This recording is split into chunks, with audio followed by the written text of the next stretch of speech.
Hello and welcome to this month's stacking journey video. I have a lot of coins to show you from all of the purchases I made in July of 2020. In this video, I'll do my gold challenge update, gold and silver purchases for the month of July, and a lot of nice coins to show you. All of this in this month's stacking journey video. I have made purchases at least once a week in July.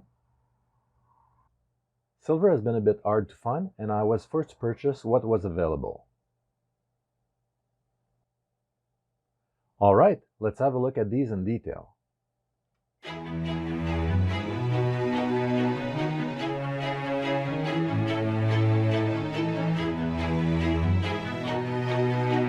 First, I will do the update from my 100 pieces of gold challenge. I started this challenge last month, so this is the first update. The first item I purchased is this 20 francs from Switzerland. I actually purchased 3 of those.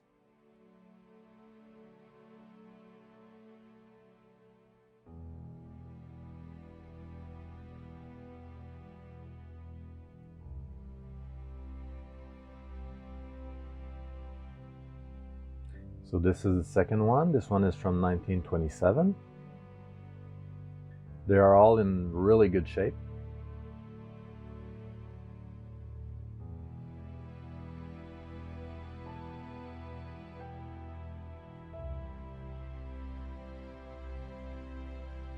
These contain 0.1866 ounces of gold. And this is the third one. So this one is from 1935. The first one I showed you was the one from 1930. Forgot to mention it. They're all pretty decent in terms of looks.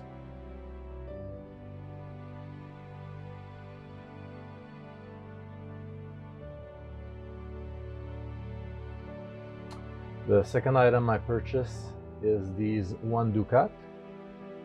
They're from Austria. And they are, I believe they are restrikes, and this one is from 1915.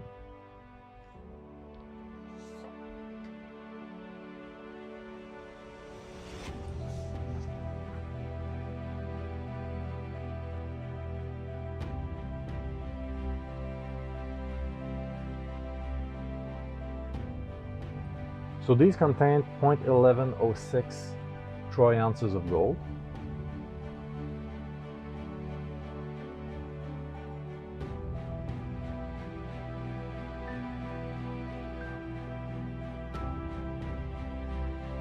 I purchased 3 of those, but I traded 1, so I have 2 left now.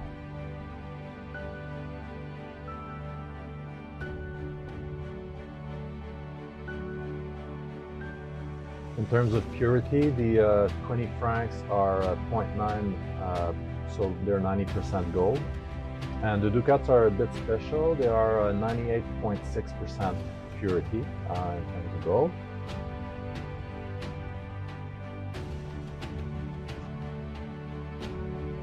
The other purchase I did was something I already had in my stack, so that's the 1976 $100 half ounce of gold from the Montreal Olympics. So this is my second one. That series contained 2 coins. There was a 1/4 ounce and the half ounce. I already had both. So I will probably trade this one eventually for something I don't have.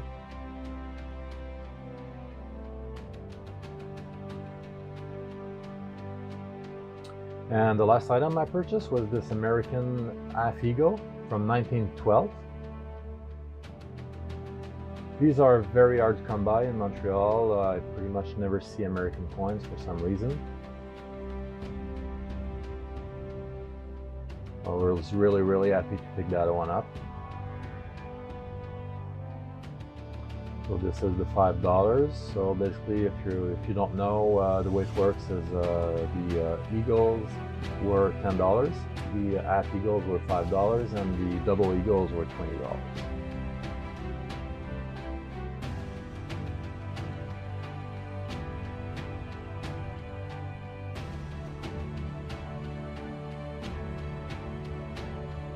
Let's have a look at the full stack now to count for the challenge. So when I started the challenge, I had 21 pieces of gold.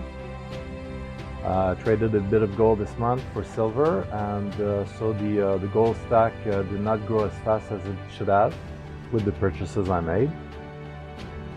So the trade I did was I traded one of the Ducats, I traded one of my quarter ounce maple leaf, one of my cowboy 1/25 of an ounce coin, and I also traded one of my snowy owls platinum 1/10 ounce for some silver. The reason I did that is that silver is pretty hard to find, and I believe that in the next few months silver will be going up faster in price than gold. So I wanted to make sure I had more silver than what I could purchase this month.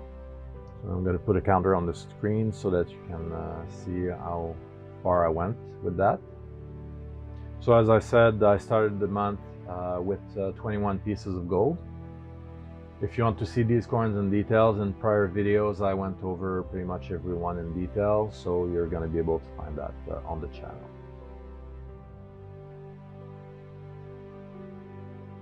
So this one is the quarter ounce Olympic 1976 gold coin. And this is its big brother, the half ounce. So that's the second one I have.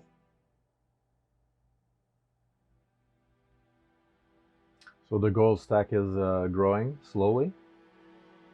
Of course, gold is pretty expensive, so it's even if I purchase fractional, it's still gonna take some time for me to reach the 100 mark, especially that I'm focusing on silver right now. If I wasn't, it would be much easier to do the challenge. But I don't want to focus on gold when I believe that silver is going to be appreciating more. When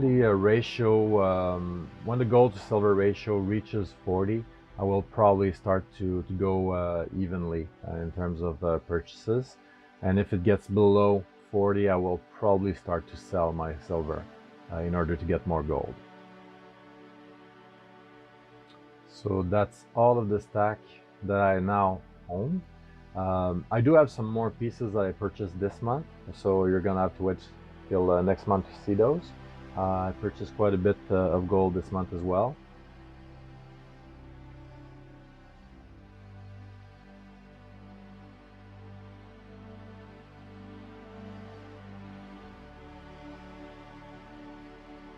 So as of last month, I had 27 pieces of gold, so I increased the total stack by 6 pieces total, despite the fact that I traded some.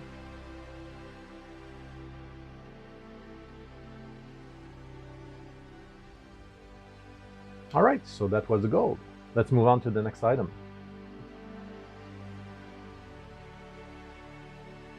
In terms of bullions, I was able to get these maple leaves.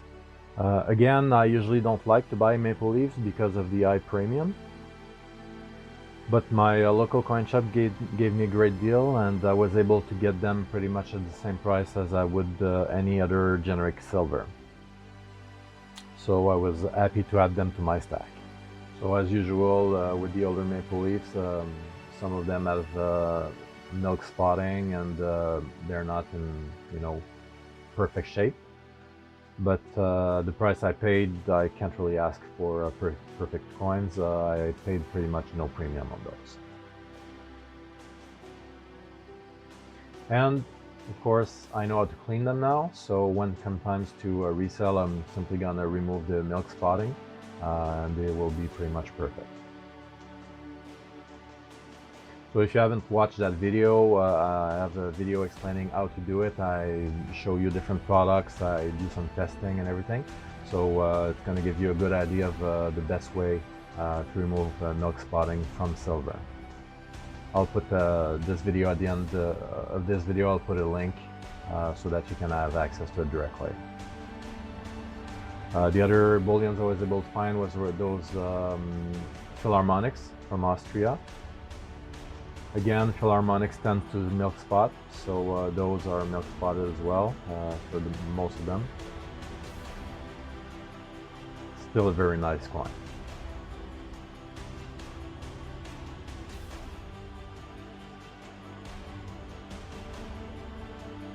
I've been having a lot of trouble finding bullions, rounds and bars as well. All of my local coin shops are usually out, but when they get a seller, it's usually for a large amount. So the timing is important in terms of trying to purchase. On one occasion, my LCS had 5 RCM 10-ounce bars. I usually stay away from the 10-ounce bars because they are harder to sell, but in this case, these were the Royal Canadian Mint bars, so I decided to go for it. These look pretty good, and they are very well known, so I don't think they're going to be hard to resell.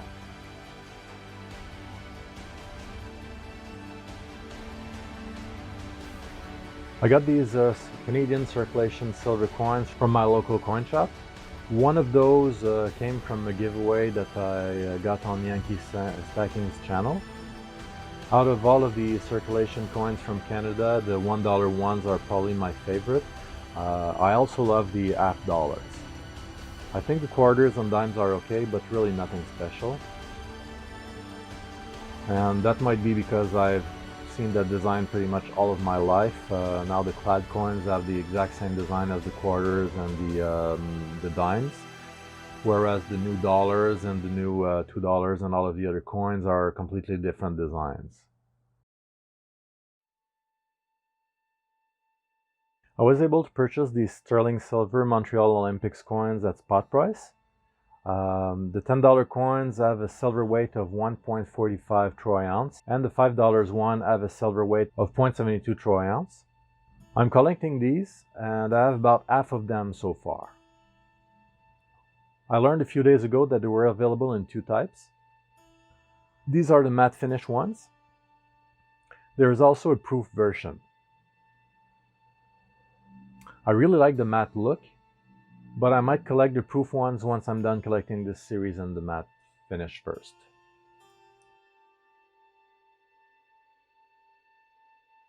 So I am collecting these as well, and I'm making good progress to getting one for each year. In this case, I purchased a lot of duplicates along with the ones I was missing. Silver is rather scarce right now, so I'm buying whatever is available if it's at a good price. So I'm pretty sure the Calgary one I didn't have, so that's a new addition to my stack. This one I already had, the Commonwealth one. So these I will eventually probably trade them or just, use them as weight in my stack. Mackenzie River, I believe I already have.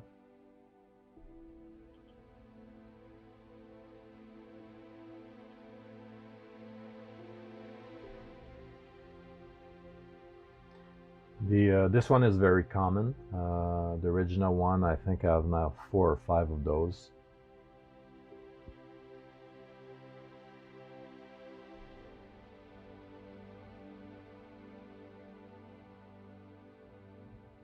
This one I already had as well.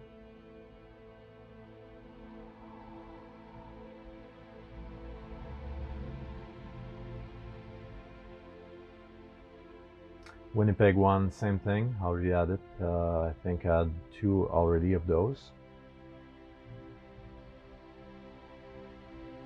The capsules are damaged, but it's not that big of a deal. These can probably be polished off as well. This is the throne of the Senate.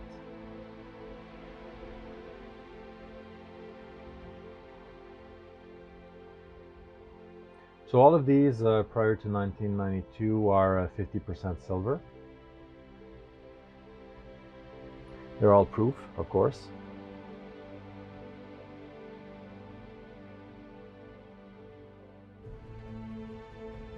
The design on that coin is really nice.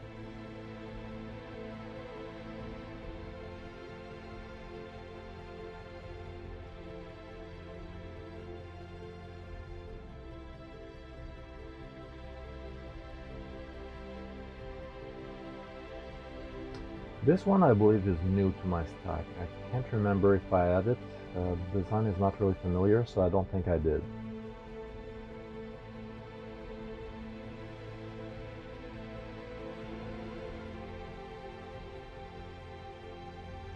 So this is the British Columbia commemorative coin. This one is tarnished, even though it's a proof, it doesn't look like one. Another Regina, as I said, these are common, so I pretty much see them every time I go purchase. It's one of the, I don't know why, I believe that the mintage must have been pretty much the same for all the coins, but the original one comes out pretty often.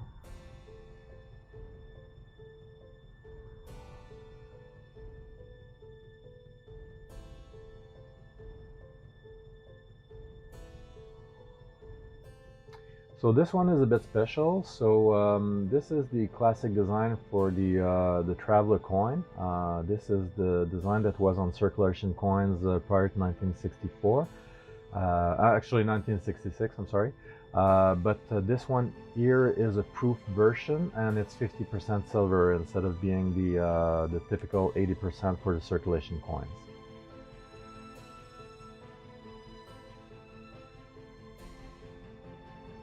Another Regina.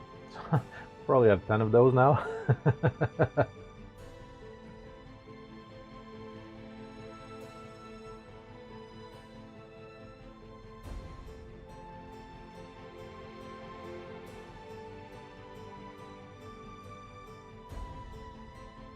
And another British Columbia one.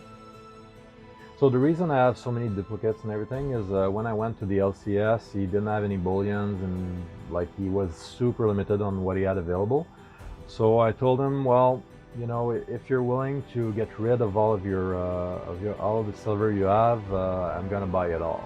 So that's what I did. He gave me a price pretty much at spot price for these, and I purchased everything he had. So this is a total lot for the circulation, not the circulation, but the commemorative silver dollars. So that completes my purchase for July of 2020. At this point, I'm thinking of slowing down my stacking because the prices are climbing very quickly. I'm still stacking as much as I can right now, but my plan is to reduce buying shortly. But I don't know if I will have the discipline to do it. We'll have to see. So in July, I added 1.74 troy ounces of gold and 88.76 troy ounces of silver. It's not a bad month for stacking despite the shortage of metal and the higher prices. I'm getting really close, well actually I've passed it now, but I was getting really close to 500 ounces of silver, which would be the equivalent to a monster box. Never would I have thought that would have had this much silver in less than a year. I was thinking when I started stacking that it would probably take me 5 years to get that much silver. It's crazy what can be done when you put your mind to it. In terms of gold, I just got over 8 ounces. Again, I had no plan to own any gold at all when I started a few months ago. I'm really happy with the progress so far. If you want to see where my stack was after 6 months of stacking, you can watch my State of the Stack video, the second one. I think you'll enjoy it. And remember to subscribe and hit the bell button. Thank you for watching, and I will see you on the next one.